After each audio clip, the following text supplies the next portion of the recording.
الحمد لله نحمده ونستعينه ونستغفره ونؤمن به ونتوكل عليه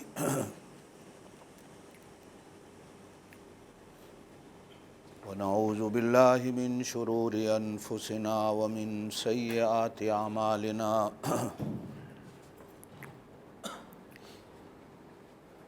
من يهده الله فلا مضل له ومن يضلله فلا هادي له أشهد أن لا إله إلا الله وحده لا شريك له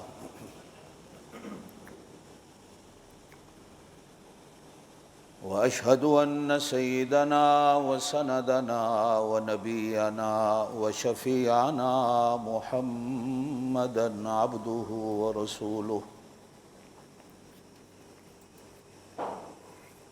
صلى الله عليه وعلى آله وأصحابه وبارك وسلم تسليما كثيرا كثيرا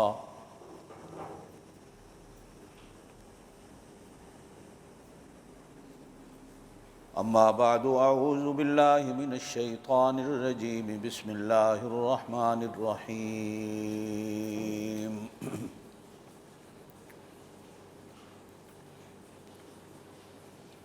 وما محمد إلا رسول قد خلت من قبله الرسل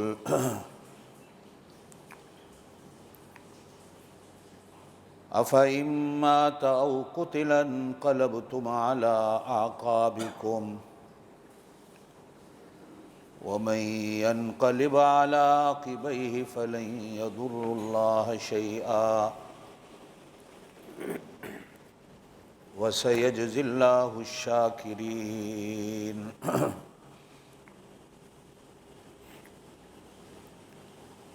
صدق الله العلي العظيم وبلغنا رسوله النبي الكريم الأمي الأمين ونحن على ذلك لمن الشاهدين والشاكرين والحمد لله رب العالمين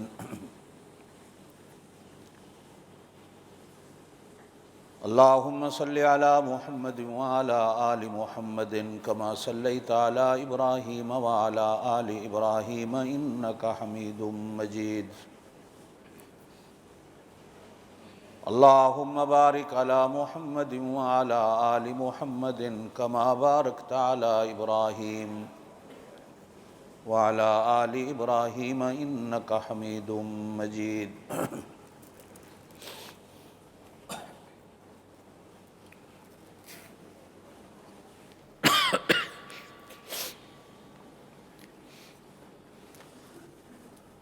انگریزی کیلنڈر کے لحاظ سے 2017 کا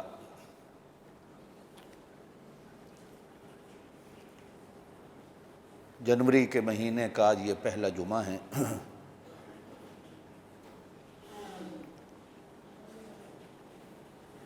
اللہ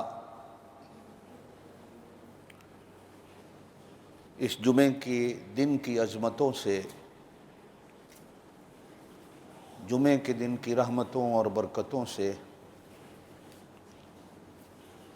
اللہ ہر مسلمان کو حصہ نصیب فرمائے۔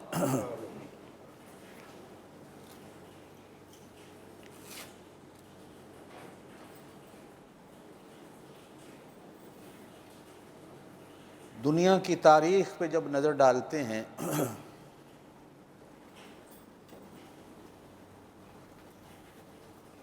جتنے بھی بادشاہ، جتنے بھی فاتح گزرے، جنہوں نے ملکوں کو فتح کیا، دنیا کو فتح کیا،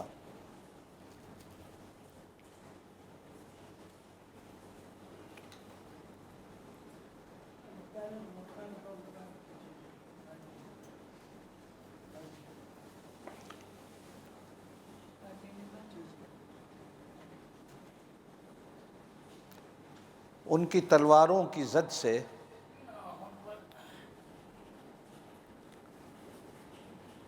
نہ اپنا کو بچتا ہوا نظر آتا ہے، نہ کوئی بیگانہ بچتا ہوا نظر آتا۔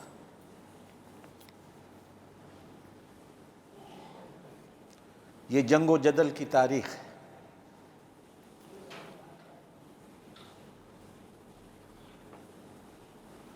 بادشاہوں کی تلواریں اور فتح کرنے والوں کی تلواریں نہ اپنا دیکھتی ہیں نہ بیگانہ دیکھتی۔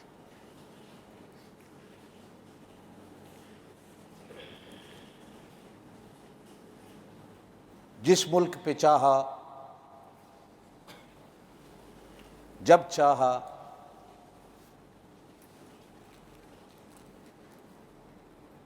اس ملک کو جا کر دو لخت کر دیا۔ کسی ملک کو گھٹایا، کسی کو بڑھایا، کسی کو توڑا، کسی کو بنایا۔ کوئی حصہ کسی کو بانٹا، کوئی حصہ کسی کو بانٹا۔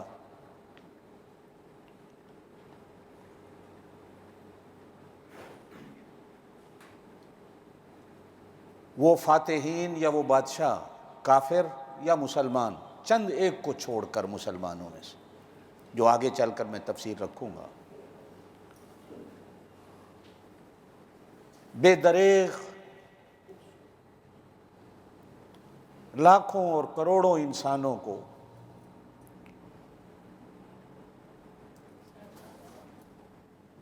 ان کی تلواروں نے موت کا زہر اور موت کا پیالہ پلایا۔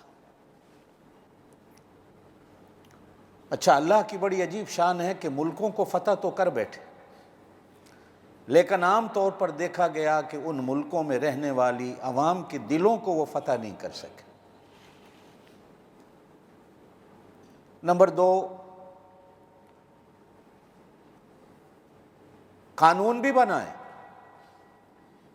لیکن اکثر دیکھنے میں آیا کہ اسی قانون کو توڑنے کے راستے بھی خود بنائے۔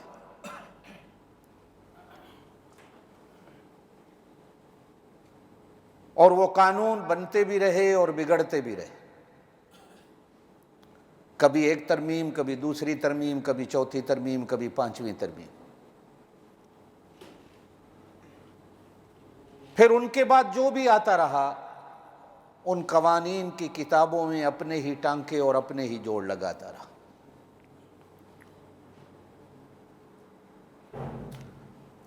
فرانس کا انقلاب آیا،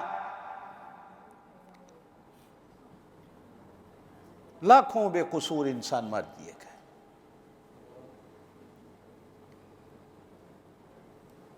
ہند و پاک کی تقسیم ہوئی، اسے بھی ہم انقلاب کا نام دیتے ہیں، تو لاکھوں انسان موت کے گھاٹ اتار دیے گئے۔ ہزاروں اور لاکھوں بہو بیٹیوں کی عصمتوں کو تار تار کر دیا گیا۔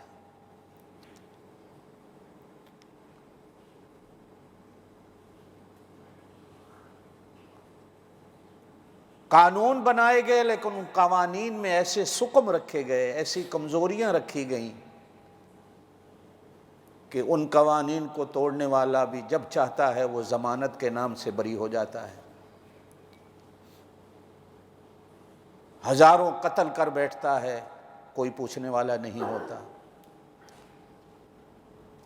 بلکہ سینکڑوں انسانوں کو فیکٹریوں میں زندہ جلا دیا جاتا ہے، کوئی پوچھنے والا نہیں ہوتا۔ جس سے معلوم ہوتا ہے کہ بادشاہوں کی تلواروں سے بھی زندگیاں نہیں بدلیں، انسانوں کے بنائے ہوئے قوانین سے بھی انسان کی زندگی نہیں بدلی۔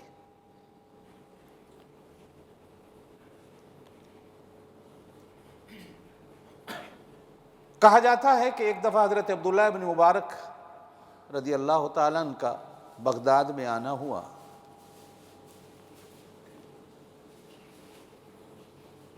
سارا بغداد شہر سے نکل کر حضرت عبداللہ ابن مبارک کی زیارت کو جا نکلا۔ اتنے میں ہارون رشید بادشاہ کی سواری تیار ہوئی اور محل سے باہر نکلی تو کوئی ایک آدمی بھی سڑک پہ نہیں تھا۔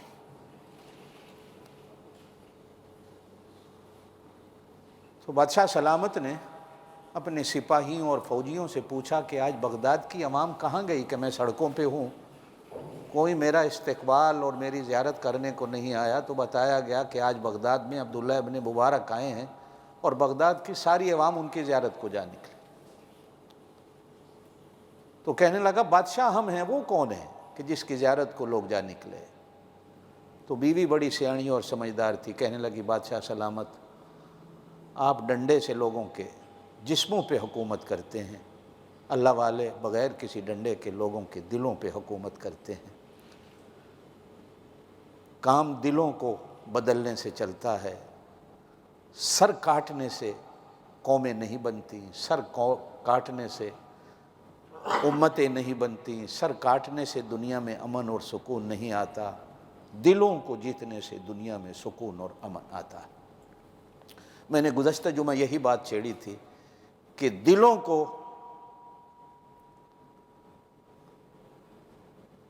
نبیوں نے اپنے قبضے میں لیا، دلوں پہ حکومت نبیوں نے کی، نبیوں نے لوگوں کے دلوں کے رخ موڑے۔ اس لیے نبی کو اپنی امت سے پیار ہوتا۔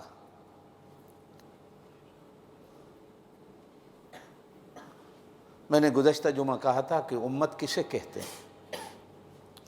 آپ اور میں سارے امتی ہیں، کہو بے شک حضور صلی اللہ علیہ وسلم کے۔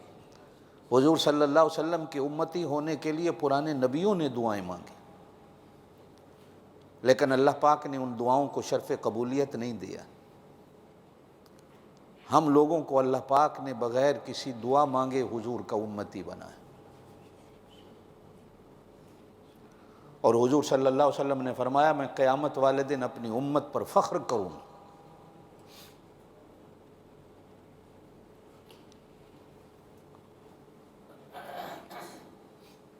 بلکہ ایک حدیث میں آپ صلی اللہ علیہ وسلم نے اپنی امت کو ترغیب بھی دی،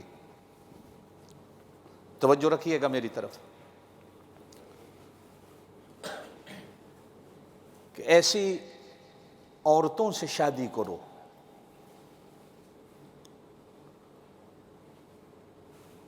جو زیادہ اولاد پیدا کرنے والی،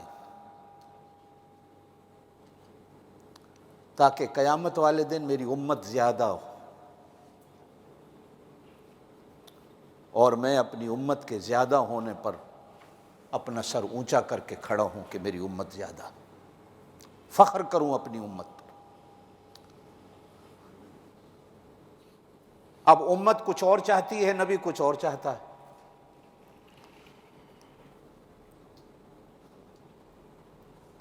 آپ صلی اللہ علیہ وسلم نے فرمایا کہ 110 صفیں ہوں گی قیامت والے دن امتوں کی، 100 صفیں قیامت والے دن صرف میری امت کی ہوں گی۔ فرمایا کچھ نبی ایسے ہوں گے جن کا ایک بھی امتی نہیں ہو، اکیلے آ رہے ہوں گے نبی۔ کچھ نبی ایسے ہوں گے 2-4 امتی ہوں گے، اور میری امت سب سے زیادہ ہوگی۔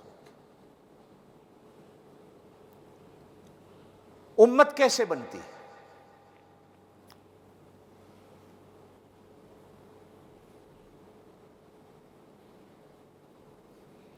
نبی اس دنیا میں جوڑ کے لیے آتا ہے، توڑ کے لیے نہیں آتا۔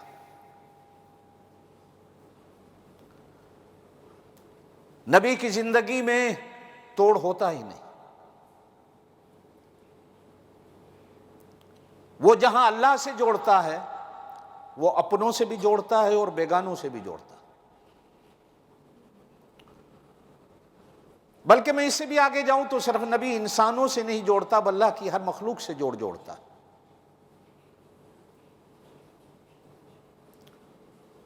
جانوروں سے بھی جوڑ ہوتا ہے نبی کا، پرندوں سے بھی نبی کا جوڑ ہوتا ہے، درختوں سے بھی نبی کا جوڑ ہوتا ہے، مٹی کے ذروں سے بھی نبی کا جوڑ ہوتا ہے۔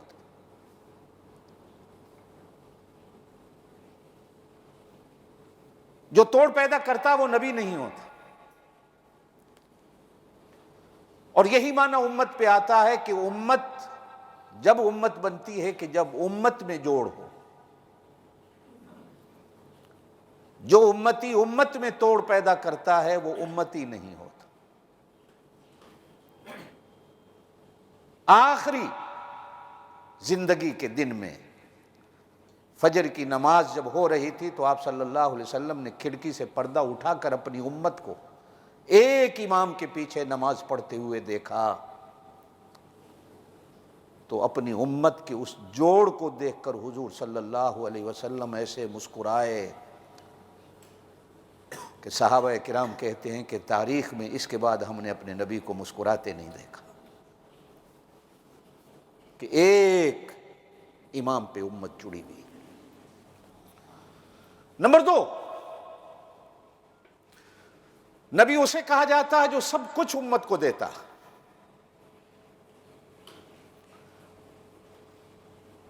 ایک ذرہ برابر بھی امت سے نہیں چھپاتا۔ بلکہ میں جب اپنے نبی کی زندگی کو دیکھتا ہوں تو حیران ہوتا ہوں کہ حضور باہر بیٹھ کر صحابہ سے کہتے ہیں کہ میری جو بات دیکھو دوسرے کو بتاؤ، اور گھر جاتے ہیں تو بیویوں سے بھی کہتے ہیں۔ حالانکہ انسان کی زندگی کے کئی دور ہوتے ہیں، ایک گھر کی زندگی ہے، ایک باہر کی زندگی ہے، ایک انفرادی زندگی ہے، ایک اجتماعی زندگی ہے۔ بیویوں کو بھی کہا جاتا ہے کہ جو کچھ میں گھر میں کروں دوسری عورتوں کو بتاؤ۔ آپ کی اور میری زندگی کیا ہوتی ہے کہ گھر میں کبھی کبھی ہم میاں بیوی بیٹھ کر آپس میں ایک بات پر متفق ہوتے ہیں کہ گھر کی بات گھر رہے گی، نہ تو باہر کرے گی نہ میں باہر کروں، تاکہ گھر کی گاڑی چلتی رہے، لڑائی جھگڑا نہ ہو۔ یہ بھی ایک گھر کے لڑائی جھگڑے ختم کرنے کے طریقے ہوتے ہیں کہ گھر کی بات گھر رہے۔ لیکن نبی کی زندگی عجیب ہے کہ حضور فرماتے ہیں میری بات گھر کی بھی باہر نکلے اور باہر کی بھی باہر نکلے، تنہائی کی بھی باہر نکلے، اجتماعی زندگی کی بھی باہر نکلے۔ یہ نبی کی زندگی۔ میں اسی لیے کہہ رہا ہوں کہ نبی وہ ہوتا ہے جو امتی کو سب کچھ دیتا، کوئی چیز نہیں چھپاتا۔ میں ان علماء کو علماء نہیں مانتا جو کہتے ہیں کہ بعض چیزیں حضور صلی اللہ علیہ وسلم نے امت سے چھپا کے رکھی ہوئی تھی۔ نہیں، نبی کی شان ہی نہیں۔ اور امتی کسے کہتے ہیں؟ جو نبی سے ہر چیز لے کر اپنے اوپر لاگو کرتا۔ اگر بعض چیزیں نبی کی اپنے اوپر لاگو کرتا ہے، بعض چیزیں نہیں لاگو کرتا، تو وہ امتی نہیں ہوتا۔ میٹھی لگی تو کھا لی، کڑوی لگی تو تھو تھو کر دی، وہ امتی نہیں ہوتا۔ نبی کڑوی گولی بھی دے تو میٹھی سمجھ کے کھا لو، نبی میٹھی گولی دے تو اسے بھی میٹھا سمجھ کے کھا لو۔ اور پہلی بات تو یہ ہے کہ نبی کڑوی گولی دیتا ہی نہیں، اور اگر کبھی مرض بڑھ جائے تو ڈاکٹر جیسے کڑوی دوائی دینے پہ مجبور ہوتا ہے۔ تو اگر کبھی ایسی کڑوی گولی نبی کی طرف سے آ بھی جائے تو امتی وہ ہوتا ہے کہ جو اس کو بھی میٹھا سمجھ کے قبول کر لے۔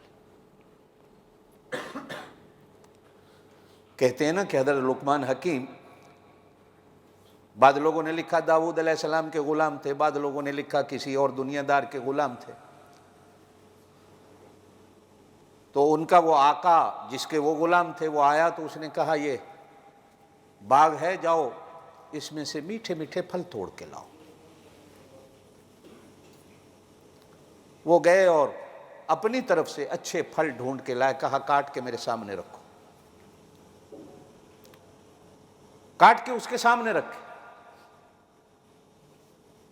کڑوے لگے۔ پہلی بات تو کہی کہ میں نے کہا تھا میٹھے لاؤ، یہ تم کڑوے لے کے آئے ہو۔ کہا جو مجھے اچھے لگے میں لایا۔ کہ کہا تجھے یہ پتہ نہیں کہ کون سے درخت کا پھل میٹھا ہے؟ کہا اتنے سال ہو گئے میں نے آج تک تیرے مال میں خیانت نہیں کی کہ پتہ چل جائے میٹھا کون سا ہے اور کڑوا کون سا۔ اور ایک دن اسی آقا نے کڑوے پھل رکھ کر لقمان حکیم سے کہا کھا لو، تو وہ میٹھا سمجھ کے کھا گئے۔ تو اس نے کہا یہ تو بہت کڑوے تھے۔ کہا جی آپ کے ہاتھ سے ملے تھے، میں نے تو میٹھا سمجھ کے کھا لیے۔ میرے دوستو، ایسے نوکر پر اس کا مالک پھر خوش کیوں نہ ہو؟ اگر امتی ایسا ہو جائے کہ نبی کے ہاتھ سے اس کو جو کچھ مل جائے، اسے میٹھا سمجھ کر اگر کھا لے تو امتی وہی ہوتا ہے، نبی کی بات کو کڑوا سمجھ کر دور پھینکنے والا کبھی امتی نہیں ہوتا۔ میرے سے ایک آدمی پوچھتا ہے، اے اللہ،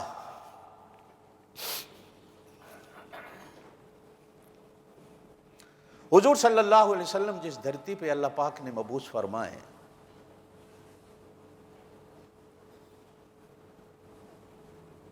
جانوروں کی دھرتی تھی، بلکہ جانوروں سے بھی بدتر انسانوں کی بستی تھی۔ شاید جانوروں میں بھی اتنا رحم اور پیار ہوتا،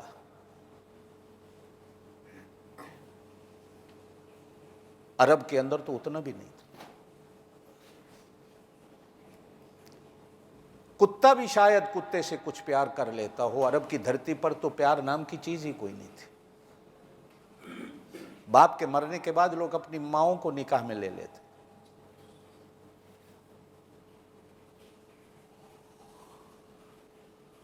جانور زندہ کھڑا ہے تو دوستوں کے لیے زندہ جانور کا جہاں سے چاہتے تھے گوشت کاٹ کے پکا کے کھا لیتے تھے۔ جانور پہ کیا گزرتی ہے اس سے کسی کو کوئی غرض نہیں تھی۔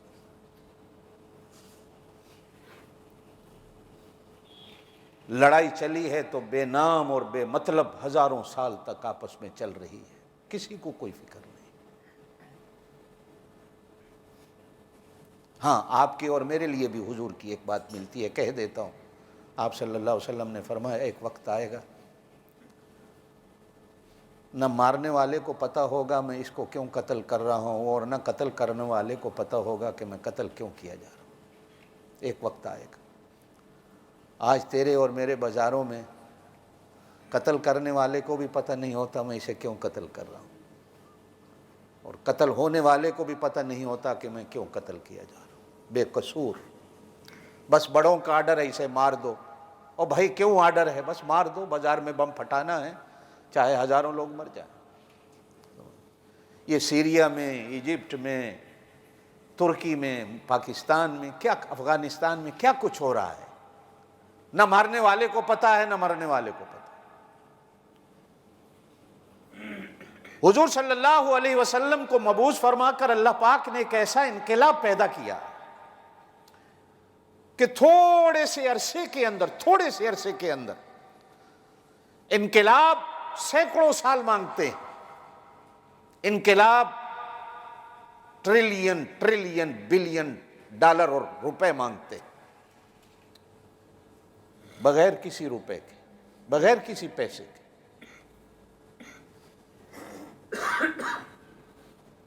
13 سال کی زندگی تو مکے میں گزری ہے، جو دب کے گزری ہے، اس کو تو میں گنتا بھی نہیں اس میں۔ مدینے میں آ کر 10 سال کی زندگی میں وہ انقلاب آیا کہ جب آپ صلی اللہ علیہ وسلم اس دنیا سے پردہ فرماتے ہیں، صرف 4 نہیں، ہزاروں لوگ اس قابل تھے کہ وہ خلیفہ فی الارض بنے۔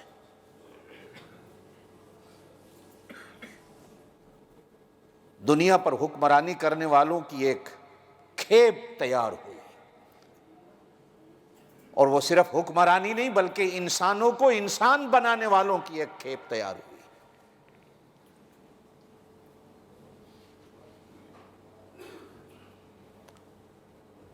اور اسی پیار کا سبب تھا، میں نے گزشتہ جمعہ بھی عرض کی، آج بھی بات کی، ابتدا کر کے آگے چلوں، کہ 313 کو میدان بدر میں لے جا کر حضور صلی اللہ علیہ وسلم نے سجدے میں سر رکھ کے اللہ سے ایک ہی بات کہی، ساری رات، حدیث میں آتا ہے ساری رات گزر گئی سجدے میں۔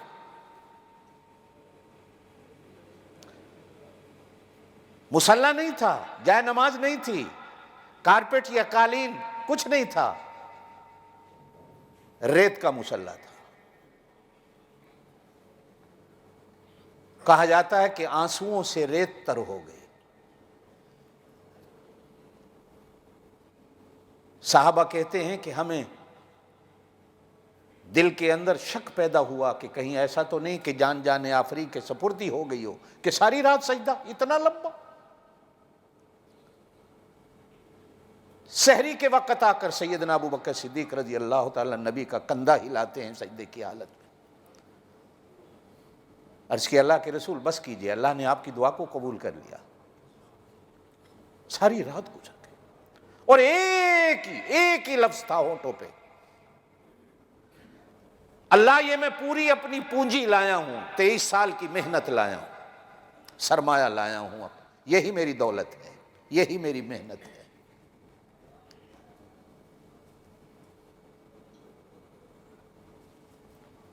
یہ جو میں آپ کے سامنے کچھ کہا کرتا ہوں ہر مہینہ، کیا میں پاگل ہوں؟ ہر جمعہ آ کر گھنٹہ گھنٹہ آپ کا سر کھاتا ہوں۔ یہ پاگل پن نہیں ہوتا، یہ ایک پیار ہوتا، یہ ایک محبت ہوتی۔ باپ اگر اپنی اولاد کو ڈانٹتا ہے تو وہ ڈانٹ نہیں ہوتی، اس ڈانٹ کے اندر پیار چھپا ہوا ہوتا۔ ماں جو ڈانٹتی ہے تو اس ڈانٹ کے اندر ایک پیار چھپا ہوا ہوتا ہے۔ استاد ڈانٹتا ہے شاگرد کو تو اس کے اندر ایک پیار چھپا ہوا ہوتا ہے۔ یہ تو آج ہواؤں نے ہمیں ایسا بدلا کہ نوجوان نے ماں کی ڈانٹ کو بھی برداشت نہ کیا، ماں کو گالی دے دی، باپ کی ڈانٹ کو بھی برداشت نہ کیا، باپ کو ظالم کہہ دیا، استاد کی ڈانٹ کو بھی برداشت نہ کیا، بلکہ دیواروں پہ لکھ دیا گیا مار نہیں، پیار سے پڑھاؤ۔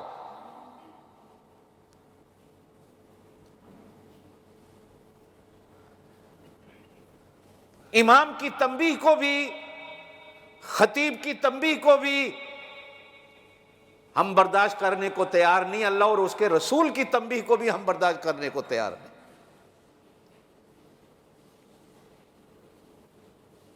یہ ہواؤں کے تھپیڑے ہیں میرے دوستو۔ حضرت انس رضی اللہ تعالیٰ عنہ فرماتے ہیں میں 10 سال حضور کی گھر کی خدمت میں رہا، بچہ تھا، 10 سال، کوئی یہ مدت تھوڑی نہیں ہے۔ مجھے نہیں یاد کہ ان 10 سالوں میں کبھی اللہ کے رسول نے مجھے ڈانٹا ہو، کبھی اللہ کے رسول نے مجھے مارا ہو، کبھی اللہ کے رسول نے میرے ساتھ کٹی کی ہو، کبھی اللہ کے رسول صلی اللہ علیہ وسلم نے میرے ساتھ بولنا چھوڑا ہو۔ آج آپ کے ہاں اور میرے ہاں کیا ہوتا ہے کہ گھر میں کام کرنے والی نکرانی لڑکی کے بھی ہاتھ ہم چولہے پہ رکھ کے جلا دیتے ہیں، اور جلانے والا بھی وہ ہوتا ہے جو انصاف کی کرسی پہ بیٹھا ہوا ہوتا ہے،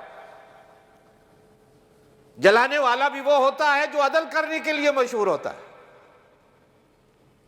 اور پھر ہم امتی ہیں، اور پھر ہم امتی ہیں جس امت کے لیے حضور نے ساری رات سجدے میں سر رکھ کے اللہ سے یہ دعا مانگی، اللہ یہ 313 لے کے آیا ہوں، نبوت کی نظر سے دیکھ کر، اپنے وجدان، عقل اور فکر کی نظر سے دیکھ کر تیرے سامنے ایک دعویٰ کرتا ہوں۔ حالانکہ دعویٰ مجھے اچھا نہیں لگتا، لیکن دعویٰ کر رہا ہوں، اگر یہ 313 آج مارے گئے تو قیامت تک تیرا سجدہ کرنے والا کوئی نہیں آئے گا۔ یہ کتنا بڑا دعویٰ ہے، اور یہ کون کر سکتا؟ صرف وہی کر سکتا ہے جس کو اپنی امت پہ مان ہوتا، وہی کر سکتا ہے جس کو اپنے شاگردوں پہ مان ہوتا ہے، یہ دعویٰ وہی کر سکتا ہے جس کو اپنی امت سے محبت اور پیار ہوتا ہے۔ میں بات کر رہا تھا کہ ایک آدمی مجھ سے پوچھتا ہے حضور کی نبوت کی دلیل کیا ہے؟ آپ بھی سارے امتی ہو، اگر میں آپ سے پوچھوں کہ آپ کے امتی ہونے کی دلیل کیا ہے تو آپ کو اس کا بھی پتہ نہیں، اور اگر میں آپ سے پوچھوں کہ حضور صلی اللہ علیہ وسلم کے رسول ہونے کی آپ کے پاس کیا دلیل ہے تو شاید آپ کو اس کا بھی پتہ نہیں۔ ہیں امتی، نام ہے، چل رہا ہے، کبھی تنہا بیٹھ کر غور کیا ہے کہ میں کیوں امتی ہوں؟ 18ویں سپارے میں ایک آیت آتی ہے، سورہ مومنون کی آخری آیات، اسی کے نمونے میں سمجھا تو اللہ کہتے ہیں آفا حسبتم انما خلقناکم عبثا، کیا ہم نے تمہیں بیکار پیدا کیا؟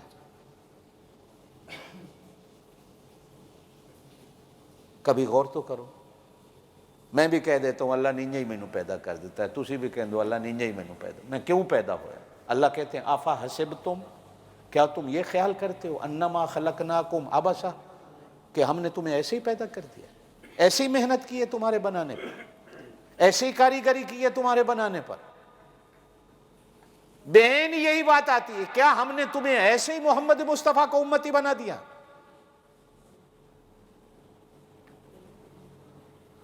جس طرح تمہارے بنانے میں کچھ ہم نے راز رکھے ہیں، اسی طرح امتی بنانے میں بھی ہم نے کچھ راز رکھے.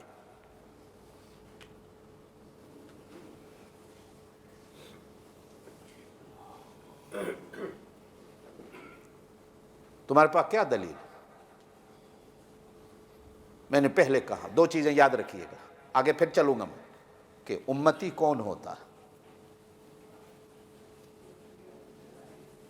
اس میں نمازوں کا نام نہیں ہے،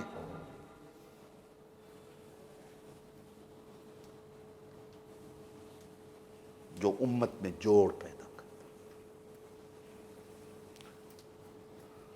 نبی جوڑ کے لیے آتا ہے.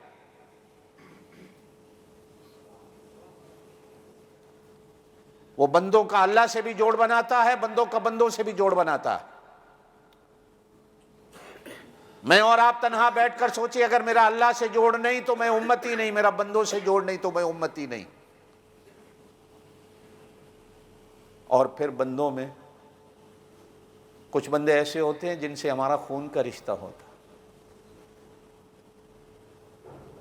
کچھ بندے ایسے ہوتے ہیں جن سے ہمارا دیوار کا رشتہ ہوتا ہے.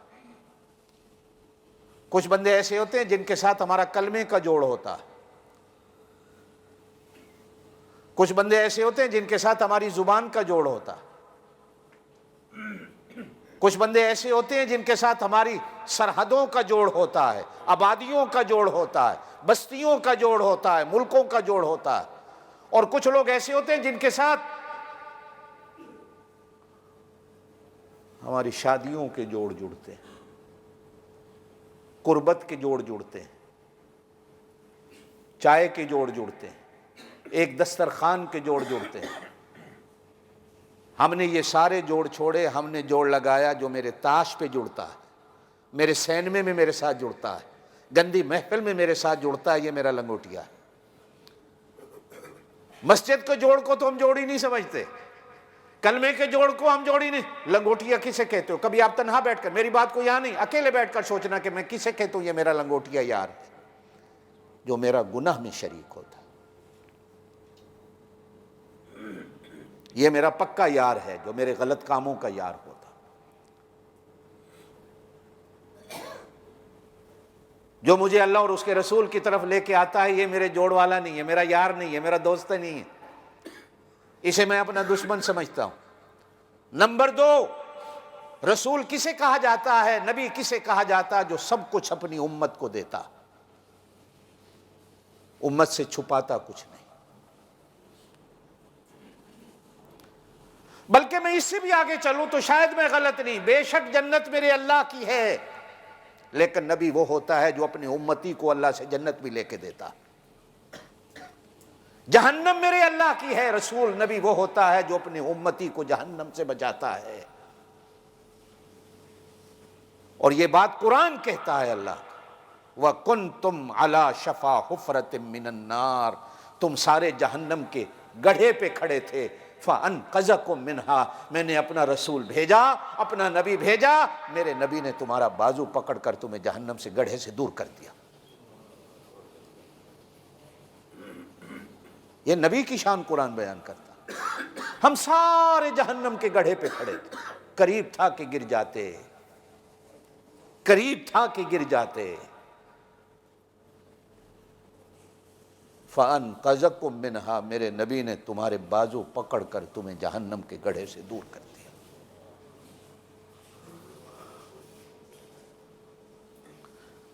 بے شک مجھے زندگی دینے والا میرا اللہ ہے، اس میں کوئی شک نہیں، لیکن میری زندگی کو بنانے میں میرے نبی کا ہاتھ ہوتا ہے. میرے پاک نبی نے صرف میرے لیے جنت نہیں بنائی، میرے پاک نبی نے میرے لیے زندگی بھی بنائی ہے، جینے کے اصول بتائے، جینے کے طریقے بتائے، جن طریقوں پر چل کر میں دنیا کے اندر امن اور سکون سے زندگی کو گزار سکتا ہوں. آج میرے ملکوں کے اندر تباہی اور بربادی کے اسباب کیوں ہیں؟ کہ کہ ہم نے نبی کے دیے ہوئے زندگی کو گزارنے کے طریقوں سے اپنا منہ موڑ رکھا۔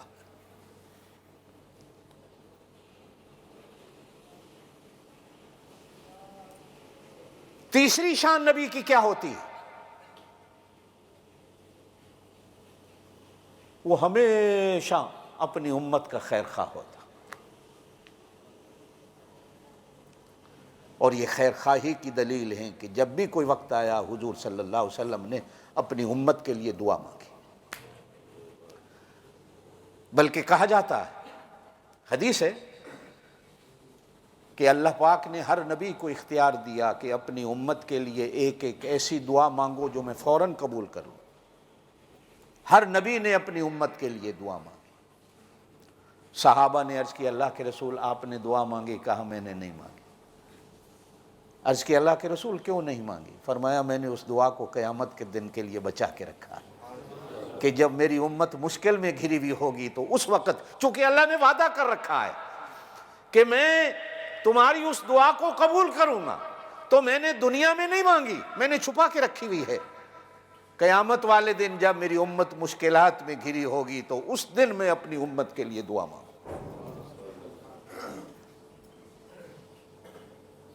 کتنی خیر خواہی! بلکہ یاد ہوگا کہ جب آپ صلی اللہ علیہ وسلم اس دنیا کا آخری سانس لے رہے ہیں، میں نے گزشتہ سے پیوستہ جمعہ عرض کیا تھا کہ جبرائیل امین دروازے پہ آئے ہیں موت کا پیغام لے کے، عزرائیل پیچھے کھڑا ہے، اور جبرائیل آ کے عرض کرتے ہیں کہ اللہ آپ کو بلا رہے ہیں، تو حضور کہتے ہیں جبرائیل جانے کو تو میں تیار ہوں، پہلے جاؤ میرے اللہ سے پوچھ کے آؤ کہ میرے بعد میری امت کا کیا ہوگا۔ جبرائیل پلٹتے ہیں، پلٹ کے جھپٹتے ہیں اور آ کر عرض کرتے ہیں، اللہ کہتے ہیں میں آپ کو آپ کی امت کے لیے کبھی رسوا نہیں ہونے دوں۔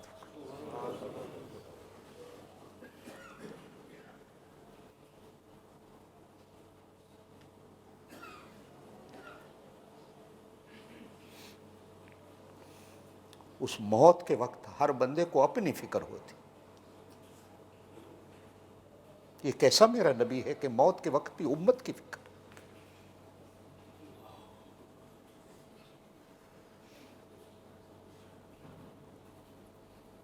کیا اس امتی نے بھی کبھی نبی کی فکر کی؟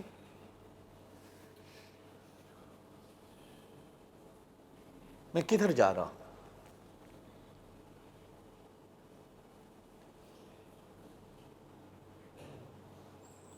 میں کیا کر رہا ہوں؟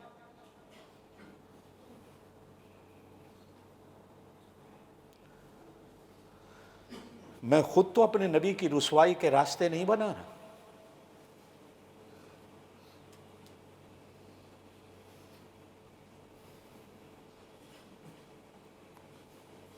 آئیے پھر اسی بات پہ آتے ہیں کہ نبی وہ ہوتا ہے جو اپنی امت کا خیر خواہ۔ میں نے جب نبیوں کی زندگی کو پڑھا ہے، ایک نبی کے سوا، ایک نبی کے سوا، ایک نبی کے سوا کوئی نبی ایسا نہیں ملا جس نے اپنی امت کے لیے بد دعا کی ہو۔ ایک نبی، وہ بھی 950 سال کے بعد مجبور ہو گیا۔ 950 سال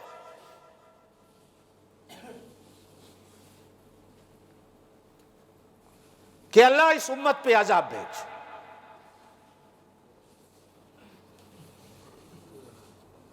پوری صورت ہے قرآن میں،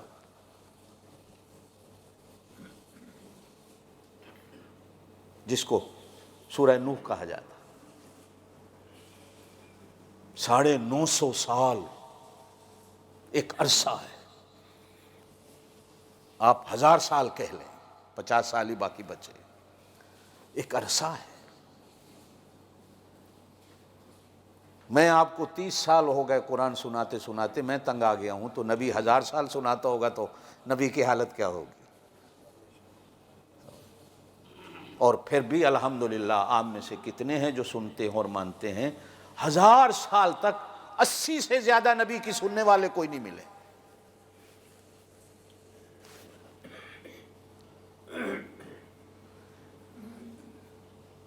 حضرت عیسیٰ علیہ السلام کی زندگی بھی حضرت عیسیٰ کے آسمان کے اٹھ جانے کے 100 سال کے بعد کسی نے لکھی،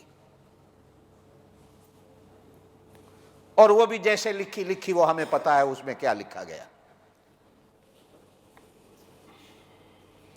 باقی کسی نبی کی پوری تاریخ قرآن کہیں کہیں تو بیان کرتا ہے، لیکن ان کی امتیوں نے کسی نے نہیں لکھی، کسی نے نہیں بتایا کہ ہمارے نبی لکھی گئی ہوں گی تو تباہ و برباد ہو گئی۔ ایک زندگی ہے، ایک جو پیدا ہونے سے لے کر موت تک ایک ادا باقی، ایک قول باقی، ایک عمل باقی، ایک بات باقی، ایک رات کی ادا باقی، ایک دن کی ادا باقی۔ آج تک امت کھوج لگا رہی ہے، لیکن 1400 سال پہلے میرے اس پاک نبی کی زندگی جو گزری، آج تک امت کے سامنے پھر بھی کھل کر پوری نہیں آ سکی۔ ہزاروں کتابیں لکھی گئیں، ہزاروں۔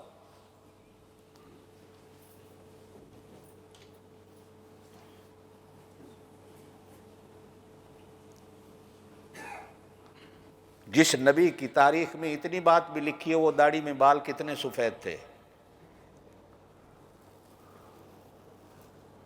نبوت کی مہریں کہاں لگی ہوئی تھی،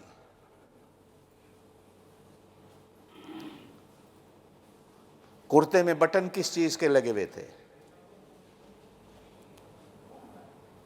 نبی نے کنگھی کیسے کری تھی، رات کو سرما کیسے ڈالا تھا، مسجد میں داخل ہوئے تو پاؤں کیسے رکھا، نکلے تو کون سا نکالا، ٹوائلٹ میں گئے تو پہلے کون سا پاؤں رکھا، نکلے تو کون سا نکالا، سوئے تو کیا پڑھا، جاگے تو کیا کہا، نماز میں کھڑے ہوئے۔ حالانکہ کتنی نمازیں ہیں جو پوشیدہ ہیں، سری ہیں، کتنی نمازیں ہیں جن میں اونچا پڑھا جاتا ہے، کتنی نمازیں ہیں جن میں چھپا کے پڑھا جاتا ہے۔ صدقے جاؤں صحابہ کرام رضوان اللہ علیہم اجمعین کے، وہ چھپی ہوئی نمازوں کا بھی کھوج لگا لیتے تھے کہ آج چھپی ہوئی نماز نے نبی نے کیا پڑھا، اور وہ بھی بیان کر دیتے کون سی سورت پڑھی، کیا پڑھا۔ سبحانک اللہم چھپا کے پڑھتے ہو کہ اونچا پڑھتے ہو، بتاؤ، جو اونچا پڑھتا ہے بتاؤ نا، سبحانک اللہم چھپ کے پڑھتے ہو۔ صحابہ کہتے ہیں، حضور کہتے تھے اللہ اکبر۔ اب حالانکہ یہ پوشیدہ ہے، فاتحہ سے اونچا ہے۔ اللہم باعد بینی و بین خطایای کما باعدت بین المشرق والمغرب، اللہم نقنی من الخطایا کما ینقی الثوب الابیض من الدنس۔ پھر کہا سبحانک اللہم، اے اللہ میرے اور میرے گناہوں کے درمیان میں اتنا فاصلہ ڈال دے جتنا زمین اور سورج کے درمیان فاصلہ۔ اللہم نقنی من الخطایا کما ینقی الثوب الابیض من الدنس۔ میرے اور گناہوں کے درمیان فاصلہ تو فاصلہ رہے میرا اللہ، لیکن اگر کبھی کچھ قریب بھی آ جائیں تو جس طرح صرف اور صابون سے کپڑے کی میل دور ہو جاتی ہے، اللہ اپنی رحمت سے میرے گناہوں کی میل بھی مجھ سے دور کر دے۔ حالانکہ پڑھا پوشیدہ جا رہا ہے، چھپ کے پڑھا جا رہا ہے، لیکن جب سلام پھیرتے ہیں تو صحابہ پوچھتے ہیں اللہ کے پاک نبی، آج نفلوں میں سبحانک اللہم سے پہلے آپ نے کیا پڑھا ہے؟ حضور وہ بھی بتاتے، سمیع اللہ لمن حمیدہ، یہ تو اونچا کہا گیا، لیکن نمازی کو کہا گیا آہستہ کہ ربنا، پڑھو۔ ایک حدیث میں آیا ربنا ولک الحمد، ایک حدیث میں آیا اللہم ربنا لک الحمد، ایک حدیث میں آیا ربنا لک الحمد، اور ایک حدیث میں آیا حضور نے کہا سمیع اللہ لمن حمیدہ۔ او کونے پہ ایک گاؤں کا دیہاتی صحابی اپنے دل میں کہتا ہے ربنا لک الحمد حمدن کثیرا طیبا مبارکا فیہ، اونچا نہیں کہا، دل میں کہا۔ صدقے جاؤں اپنے اللہ کے، اس کے دل کی آواز میرے نبی کے کانوں تک آ گئی۔ یہ تاریں تو میرے اللہ کے ہاتھ میں ہیں، نہ تیرے ہاتھ میں نہ میرے ہاتھ میں۔ اس سے علم غیب کا معنی نہیں آتا میرے دوستو۔ میں نے گزشتہ جمعہ بھی بتایا تھا، نبی کا معنی ہوتا ہے خبر دینے والا۔ ہر خبر دینے والا اپنے دماغ سے خبریں نہیں گھڑتا، بلکہ لکھی ہوئی خبریں ملتی ہیں وہ پڑھ کے سناتا ہے۔ ریڈیو پہ بیٹھنے والا بھی، ٹی وی پہ بیٹھنے والا بھی جب خبریں پڑھتا ہے لکھی ہوئی پڑھ کے سناتا ہے۔ نبی کا معنی یہ نہیں ہوتا غیب کی خبریں دینے والا، نبی کا معنی ہوتا ہے خبریں دینے والا۔ وہ قیامت کی خبر ہو، وہ آدم علیہ السلام کی خبر ہو، وہ آدم کے زمانے سے پہلے والی خبر ہو، تار میرا اللہ میرے نبی کے عقل کے ساتھ، فکر کے ساتھ، دماغ کے ساتھ، زبان کے ساتھ جوڑتا ہے۔ وہ بلاتا ہے، نبی بولتا ہے۔ کہو سبحان اللہ۔ پڑھنے والا وہ پیچھے کھڑا، صدقے جاؤں پہلی صف میں ابو بکر صدیق موجود ہے، وہ نہیں پڑھتا۔ عمر فاروق ہیں، وہ نہیں پڑھتے۔ عثمان غنی ہیں، وہ نہیں پڑھتے۔ علی المرتضیٰ ہیں، وہ نہیں پڑھتے۔ کونے پہ ایک گاؤں کا آدمی ہے، دیہاتی آدمی ہے، وجد میں آتا ہے، کہتا ربنا لک الحمد حمدا کثیرا طیبا مبارکا فیہ۔ حضور کے کانوں تک اس کی آواز کہو کس نے پہنچائی؟ عقیدہ بناؤ کس نے پہنچائی؟ حالانکہ یہ درمیان والے کہتے ہم نے تو سنا نہیں، اس نے اونچا بولا ہوتا تو سارے سن لیتے، وہ دل میں بولا۔ وہ دل کے رازوں کو جاننے والا، وہ چاہے تو نبی کے دل پر بھی وہ راز اتار دے۔ کہو ان اللہ علی کل شیء قدیر۔ حضرت عمر جمعے کا خطبہ دے رہے ہیں مدینہ پاک میں۔ ایک جرنیل نام ہے ساریہ، وہ افریقہ کے جنگلوں میں جہاد کرنے گیا ہوا ہے۔ حضرت عمر خطبے میں کھڑے ہیں، اچانک خطبہ دیتے دیتے 3 بار کہتے ہیں یا ساریۃ الجبل، یا ساریۃ الجبل، یا ساریۃ الجبل۔ اے ساریہ پہاڑ کے پیچھے ہو جا، اے ساریہ پہاڑ کے پیچھے ہو جا، اے ساریہ پہاڑ کے پیچھے ہو جا۔ صحابہ حیران ہیں، امیر المومنین کو خطبے کے اندر کیا ہو گیا؟ ساریہ تو ہزاروں میل دور لڑنے گیا ہوا ہے۔ جمعے کے خطبے کے بعد صحابہ پوچھتے ہیں امیر المومنین، ساریہ ہزاروں میل دور لڑ رہا ہے، آپ کو جمعے کے خطبے میں اس کا خیال آ گیا؟ حضرت عمر کہتے ہیں کھڑا میں خطبے میں تھا، میری نظر ہزاروں میل میرے اللہ نے پہنچائی، میں دیکھ رہا ہوں کہ ساریہ دشمنوں کے نرغے میں آ گیا۔ توجہ ہے، دشمن کے نرغے میں آ گیا، دشمن کے نرغے میں آ گیا، قریب ہے ساریہ قتل ہو جاتا، شہید ہو جاتا۔ میں نے یہاں سے آواز دی، ہزاروں میل دور کھڑے نے میری آواز سن کر اپنے آپ کو پہاڑ کی اوٹ میں کر لیا، وہ بچ گیا۔ اب ساریہ جب فتح کر کے واپس آتے ہیں افریقہ کے ملکوں سے، صحابہ پوچھتے ہیں اس دن کیا ہوا تھا؟ وہ کہتے ہیں اللہ کی قسم ہے حضرت عمر کی آواز مجھے ایسے آ رہی تھی جہاں قریب سے کوئی کھڑا مجھے پکار رہا ہے۔ ان اللہ، تمہارے ہاتھ میں موبائل فون یہاں ہیں، تار کوئی نہیں، جب چاہو پاکستان بات کرو۔ کیا یہ علم غیب ہے؟ ایک مشین ہے، ڈبہ ہے، کاغذ ڈالو جسے فیکس مشین کہتے ہو، وہاں نکل آتی ہے۔ کیا یہ علم غیب ہے؟ کہو نہیں، یہ سائنس کی ترقیاں ہیں۔ اگر سائنس ایسے نمونے کر سکتی ہے، میرا اللہ ان سے بھی بڑا قادر ہے، وہ ایسے نمونے دکھا سکتا ہے۔ وہ وہاں سے کہتا ہے ربنا لک الحمد حمدا کثیرا طیبا مبارکا فیہ۔ حضور نے سلام پھیرا، مصلی پہ تشریف فرمائے، کہا یارو کون ہے جس نے آج نماز میں یوں کہا؟ وہ ڈرتے ڈرتے کھڑا ہو گیا، پتہ نہیں مجھ سے غلطی ہو گئی، سر کو جھکا کے کھڑا ہے۔ کملی والے پوچھتے ہیں تو نے کہا؟ عرض کی اللہ کے رسول میں نے کہا۔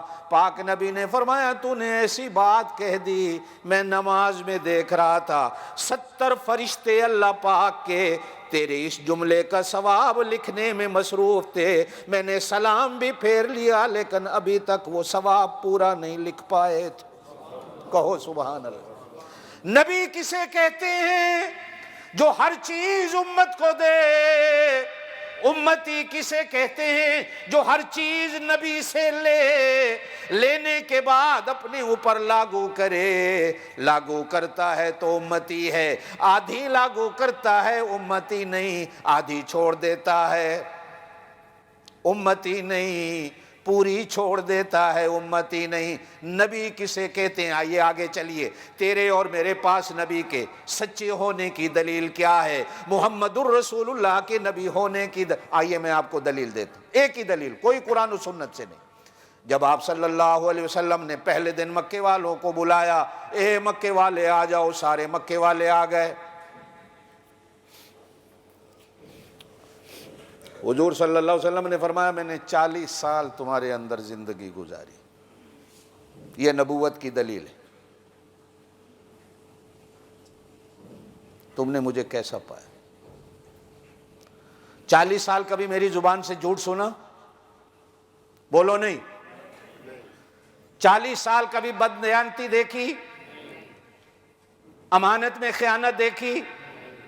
زیادتی دیکھی؟ کسی کا مال کھایا دیکھا؟ کسی کے گھر چوری کرتی؟ 40 سال کی زندگی ہے۔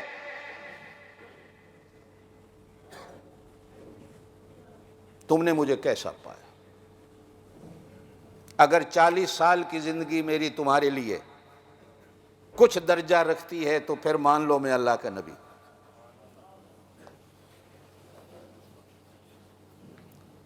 یہ بات نہ میں کر سکتا ہوں، نہ آپ کر سکتے ہو، نہ دنیا کا بڑے سے بڑا کوئی پیر کر سکتا ہے کہ میں اپنی زندگی کو سامنے رکھوں۔ میرے پاک نبی صلی اللہ علیہ وسلم نے قیامت تک والی انسانیت کے سامنے اپنی زندگی کو رکھا کہ میری زندگی نمونہ ہے، اسے دیکھ لو۔ اگر تمہیں میری زندگی میں کچھ بات نظر آتی ہے تو پھر مان لو میں نبی ہوں۔ یہ باقی باتیں تو بعد کی ہیں، پہلی بات تو یہ ہے کہ آپ نے اپنی زندگی کو پیش کیا۔ میرے پاک نبی صلی اللہ علیہ وسلم مکے کے بازار میں جا رہے ہیں، توجہ دیجئے گا۔ ایک بوڑھی اماں کے پاس سامان بہت زیادہ ہے، اٹھا نہیں سکتی، بوڑھی ہے۔ حضور صلی اللہ علیہ وسلم کہتے ہیں اماں میں تیری مدد کروں؟ بڑھیا کہتی ہے بیٹا اٹھا لو، آدھا سامان لے۔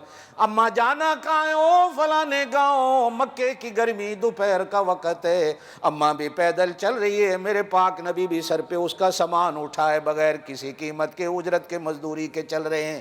راستے میں چلتے چلتے وہ بوڑھی اماں کہتی ہے بیٹا تو کسی اچھے خاندان کا مجھے لگتا ہے، اچھے ماں باپ کا بچہ لگتا ہے، جاتے جاتے نصیحت کرتی جاؤں۔ اماں جی بتاؤ کیا نصیحت ہے؟ وہ بڑھیا کہتی بیٹا مکے میں ایک جوان آیا ہے جس کا نام محمد ہے، لوگوں کو عجیب باتیں کرتا ہے، ایک خدا کی پوجا کرو، اس کو نہ مانو، اس کو نہ مانو، اس کو نہ مانو۔ وہ کہتا کہو لا الہ الا اللہ محمد۔ سننے والا ایک ہے، دینے والا ایک ہے، لینے والا ایک ہے، وہی زندگی دینے والا، وہی موت دینے والا، وہی بچے دینے والا، وہی عزت دینے والا، وہی ذلت دینے والا، وہی رزق دینے والا، وہی مشکل کشا ہے، وہی حاجت روا ہے، کہو بے شک وہی سننے والا، وہی جاننے والا۔ اے بیٹا جس دن سے وہ مکے میں آیا فساد مچ گیا ہے، ماں باپ کی لڑائیاں ہیں، اولادوں کی لڑائیاں ہیں، میاں بیوی کی لڑائیاں ہیں۔ تجھے نصیحت کر رہی ہوں کہیں اس کے داؤ میں نہ آ جانا، کہیں اس کے چکر میں نہ آ جانا، اس سے دور دور رہنا۔ جب اماں کا گاؤں قریب آیا، گھر آیا، سامان رکھا، کہا اماں میں جاؤں۔ اماں کہنے لگی بیٹا دھوپ میں چل کے آیا ہے، پانی پی لے۔ بیٹی کو آواز دی، بیٹی پانی لا، بڑی دور سے میرا سامان اٹھا کے آیا ہے۔ حضور نے پانی پیا، جب چلنے لگے بوڑھی اماں کہتی ہے بیٹا جاتے جاتے اپنا نام تو بتاتا جا، بڑا اچھا لگ رہا ہے میرا سامان اٹھا کے آیا۔ میرے پاک نبی نے کہا اماں میں وہی ہوں جس کو سارے راستے تو گالیاں دیتی آئی ہے۔ آخری حضور کا خطبہ میں نے گزشتہ سے پیوستہ جمعہ عرض کی تھی، حضور بیٹھے ہیں بیماری کی حالت میں، ٹیک لگا کر اپنی محراب میں، کہتی ہیں اے میری امت کے لوگوں میرے جانے کا وقت قریب ہے، میں نے کسی پر زیادتی کی ہو مجھ سے بدلہ لے لو، میں نے کسی کا کچھ دینا ہو وہ کھڑا ہو کر کہہ دے میں دے دوں۔ میرے پاک نبی نے 7 بار محدثین نے لکھا ہے یہ الفاظ کہے۔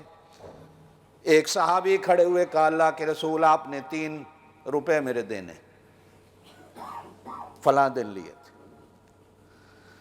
میرے پاک نبی صلی اللہ علیہ وسلم نے حضرت فضیل ابن عباس سے فرمایا فضیل اس کو 3 روپے دے دو۔ پھر میرے پاک نبی نے کہا میں نے کسی پر زیادتی کی ہو۔ ایک صحابی آگے بڑھے، عرض کی اللہ کے رسول آپ نے مجھے ڈنڈا مارا تھا، بدلہ لیتا ہوں۔